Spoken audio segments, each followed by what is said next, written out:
এই ভিডিওটার সাথে বাস্তবের কোনো মিল নেই। এই ভিডিওটি শুধুমাত্র এন্টারটেনমেন্টের জন্য বানানো হয়েছে, কেউ সিরিয়াস মাইন্ডে নেবেন না।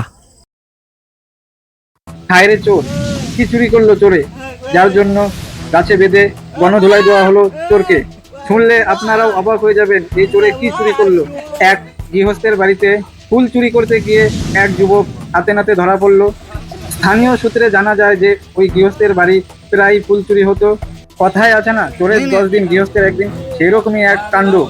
চোরের নাম হচ্ছে খগেন বিশ্বাস, বয়স আনুমানিক 20 থেকে 22। ওই এলাকারই এক বাসিন্দা। ওই যুবক নাকি ফুল চুরি করে বাজারে বিক্রি করত। ওই চুরির ঘটনা সারা এলাকায় চাঞ্চল্য ছড়িয়ে পড়লো।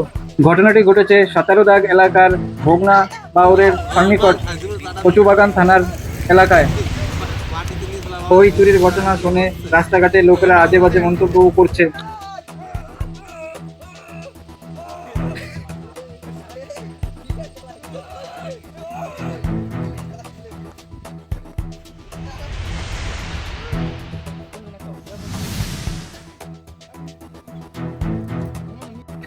মানে কি বলবো, ওই ছেলেটার বাড়ি থেকে রোজই পাঠাতো ফুল চুরি করতে। যে ও ফুল চুরি করতে আসতো, ফুল চুরি করে এত সুন্দর কায়দায় নিয়ে যেত যে কোনোদিন কেউ ধরতেই পারেনি, কিন্তু বুঝতে পারতো যে ওই নিয়ে গিয়েছে। তো একদিন বাড়ির লোক খুব রাগারাগি করে 10 দিন পাহারা বসালো সবাইকে। পাহারায় বসানোর পর এই যে আজকে ধরা পড়লো যে হ্যাঁ ও ফুল চুরি করতো, রোজ ফুল চুরি করে আজকে ধরা পড়েছে। ওর জন্য লোকজন খেপে গিয়ে যদি খুব মারধর করছে, এই আর কি। ফুল চুরি করার একটা তো অপরাধ আছে, ওই জন্য সবাই মারছে। হাতে নাতে ধরার পরেও ওই চোর কিছুতেই চুরি করেছি বলে স্বীকার করছে না, খবরে জানা যায়। এই স্বীকার করে ফুল চুরি করছিস তুই? না তুই ফুল চুরি করছিস তুই?